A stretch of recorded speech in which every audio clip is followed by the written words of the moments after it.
All right, good afternoon. In the Security Council this morning, the Secretary General spoke at a debate on peace building and sustaining peace, and that meeting was chaired by the President of Côte d'Ivoire, Alassane Ouattara. The Secretary General said that Côte d'Ivoire's own experience showed that peace and development went hand in hand. The Secretary General said that what we needed to adopt an approach that was holistic, which addressed the potential triggers of instability such as inequality and climate change. He also said that approach needed to be more inclusive, led by national and local actors.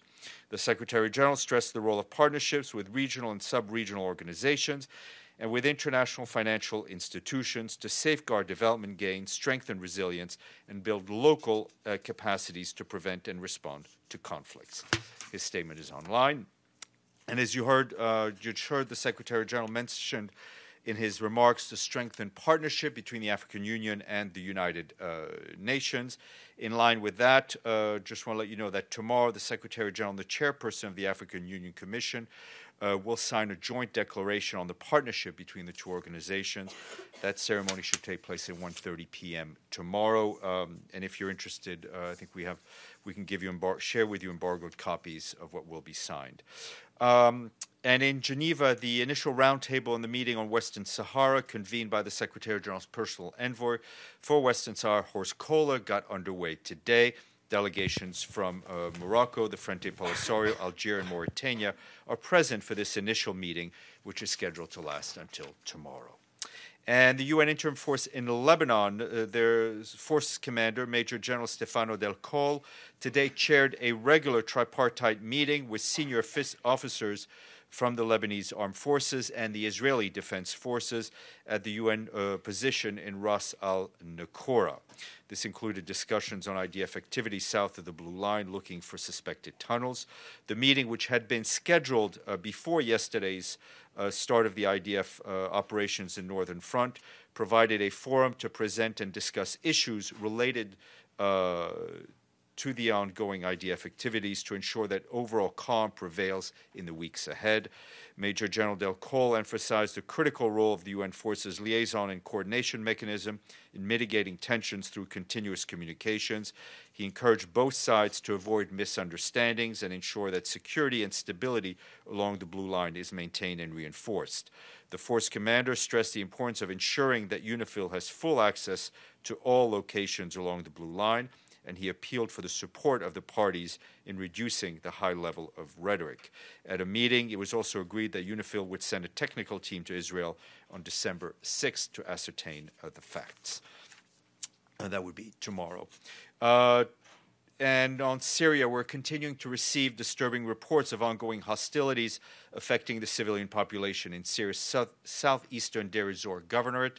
Yesterday, airstrikes in Hajin and Abu Kamal areas were reportedly killed and injured several civilians, including women and children. Ongoing clashes in Hajin town and surrounding areas are reportedly continue to place further civilian lives at risks. The UN and its partners have been unable to access the areas in recent weeks due to the active hostilities. Previous assistance to the internally displaced people in Garanjij and Bara areas were delivered in October when assistance to 5,000 people was provided. The UN continues to call for safe, sustained, and unimpeded humanitarian access to all people in need and for all parties to the conflict to ensure that protection of civilians and civilian infrastructure in line with their obligations under international humanitarian law. And on Yemen, yesterday, senior officials from the Office of the Coordination of Humanitarian Affairs visited Taiz City as part of an effort to scale up operations in the area. Although the security situation is improving in the city, humanitarian needs remain high, and the city remains divided by frontline, which means that civilians must travel hours on a long rural road to cross from one side to another. Water and sanitation-related needs are particularly high, while health facilities are operating under capacity, and the electricity grid needs to be restored. The main road from Taiz to Aden is closed due to the conflict, with commodity prices pushed higher and higher due to difficulty in access. Hundreds of families have returned to their homes to damaged neighborhoods in recent months and urgently require shelter, water, sanitation, and other emergency support. And the climate talks at the COP24 are continuing. In Katowice today, the World Health Organization launched a report which says that the meeting of the goals of the Paris Agreement could save about 1 million lives a year worldwide by 2050 through reductions in air pollution alone. The report estimates that from leading experts also indicate the value of health gains and from climate action would be approximately double the cost of mitigation policies at the global level, and the benefit to cost ratio is even higher in countries such as China and India. And in the 15 countries that produce the most greenhouse gases, the health impacts of air pollution are estimated to cost more than 4% of their GDP, while actions to meet the Paris goals would cost around 1% of the global GDP. More information on the website of the World Health Organization. And the High Commissioner for Human Rights, Michelle Bachelet, spoke today in Geneva ahead of the 70th anniversary of the Universal Declaration of Human Rights. She said that in the decades since its adoption, the Declaration has underpinned countless beneficial changes in the lives of millions of people across the world, permeating some 90 national constitutions and numerous national, regional, and international laws and institutions. But as Ms. Bachelet pointed out, 70 years after its adoption, the work of the Universal Declaration of Human Rights the work the Universal Declaration proposes is far from over and never will be. She noted that while we are born free and equal, millions of people have had their dignity trampled and their rights violated on a daily basis. And the International Labour Organization today released a report which estimates that 164 million people worldwide are migrant workers. This represents a 9% rise since 2013, when the number was 150 million. The report says that 58% of migrant workers are men and 44% are women. ILO said that the women still face discrimination because of their gender and nationality, reducing their employment opportunities in other countries. The report also notes that nearly 61% of migrant workers are to be found in North America, Northern, Southern, and Western Europe, and in the Arab countries. The report is online.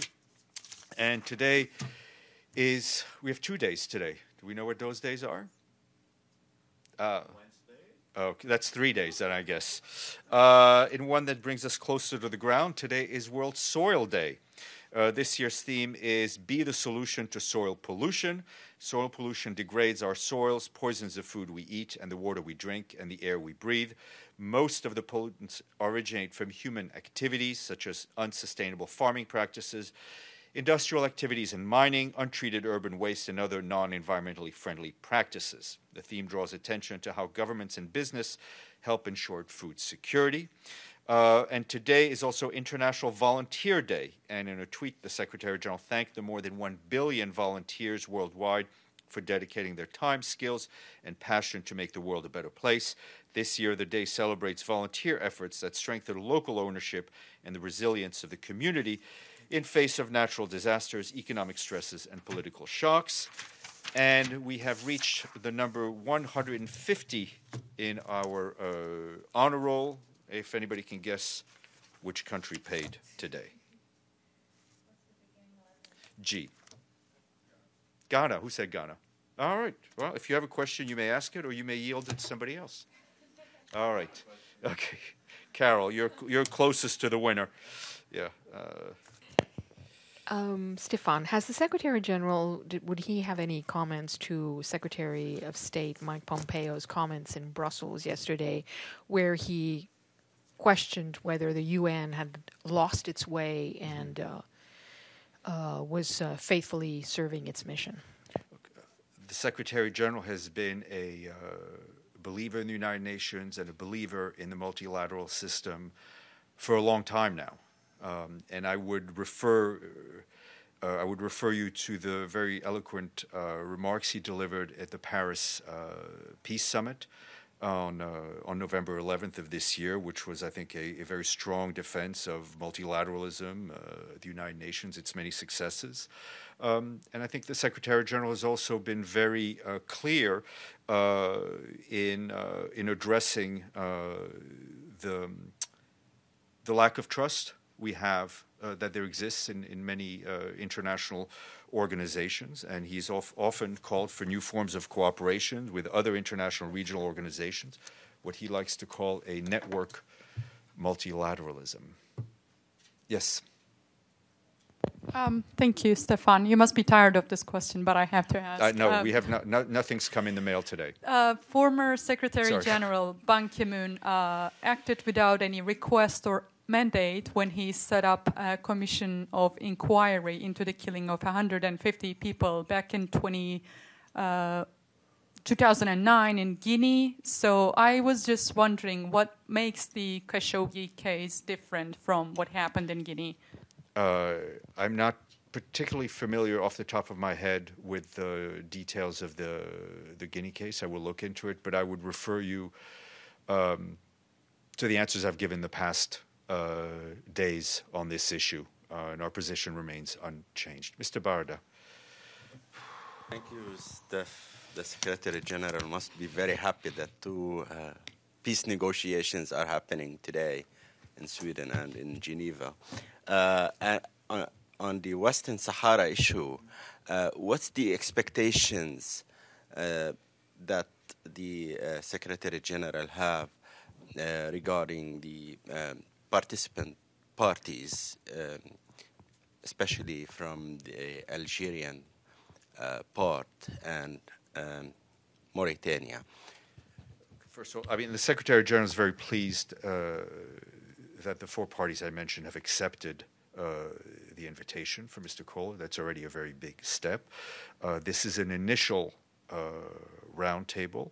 As you know, it's taken us some time to get to where we are. So let's let the process end and not place any undue burden on the work of Mr. Kohler, which is difficult enough.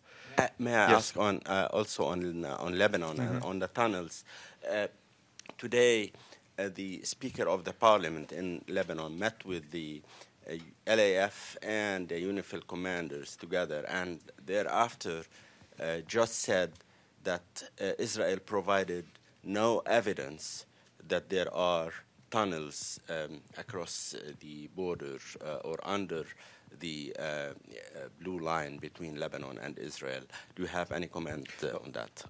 As I mentioned, the UN will be sending a military delegation from UNIFIL to Israel tomorrow to meet with the IDF and to get some facts. From the Secretary General's point of view, his principle is that the building of tunnels from one country to another for military purposes is wholly unacceptable. Mr.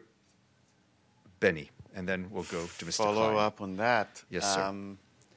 Has UNIFIL in the past, in any of its report, noted any tunnel activity south of the Litani in its area of patrol? I think both you and I can go through the reports to the Security Council, which are public, and we can answer that question. And if not, which as far as I know it hasn't, did it miss the activity? UNIFIL reports, the reports back to the Security Council are based on what UNIFIL has seen and what it's observed, and based on the facts as they ascertain them. Is it possible they haven't seen activity of digging tunnels?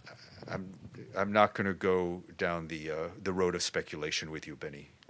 May I Mr. I'll get back to you, Mr. Klein.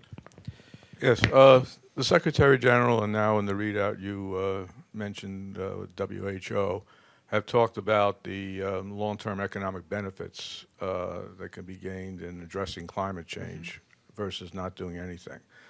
Wondering, though, what the Secretary General would have to say about the short-term economic pain as evidenced in France and in the protests, the Yellow Vest protests in France against the increased fuel tax proposed by President Macron, on top of the already rather substantial taxes on fuel. What does he say to the people struggling today to make ends meet, who see these global agendas long term of dealing with carbon emissions and so forth as hurting their pocketbooks right now? There will always be a challenge for governments to deal with the immediate and deal with the long term. What is key, and if the Secretary General were here, he would quote the European philosopher Habermas and talk about the need in any democracy for a very vibrant dialogue between civil society and the political class. Sorry, let's go to Mr. Abadi, then I'll go to you, Ali. Thank you, Stéphane. Excuse me. On Western Sahara, still have few questions. Did Mr. Kohler make any introductory remarks? Is it possible that he might extend the duration of the meeting to 3 days beyond the 2 days anticipated? And is he coming back to New York to report to the Secretary General afterwards? Let me take it backwards from you. I'm sure at some point Mr. Cole will come back to report to the Security Council. Mr. Cole and the Secretary General are in very close phone contact. So that's the issue of briefing, I'm sure, will be had. Whether or not the talks go longer, that's really up to Mr. Kohler, and I don't want to speculate from New York on day one. I don't believe there were any public remarks, and if he says something publicly, our colleagues in Geneva will let us know, and we will send that out from here. Mr. Barada, thank you for your patience. Sorry. In your initial statement, you said that there was a meeting for the tripartite parties in Lebanon, Israel, and the UNIFIL. So what do you make of for Israel not giving any evidence in the meeting, since this is the mechanism to solve any issue? Look, it's not for me to speak for the Israeli Defense Forces. This was part of a pre-scheduled routine meeting. I think one of the key benefits of having UNIFIL on the ground is its ability to bring the Lebanese Armed Forces and the Israeli Defense Forces together for direct face-to-face communications. The UNIFIL will be sending a delegation to Israel to talk with the IDF in Israel on this issue, and they will report back publicly if they're able, if they so choose to. Miss Monica, the podium is warm and all yours.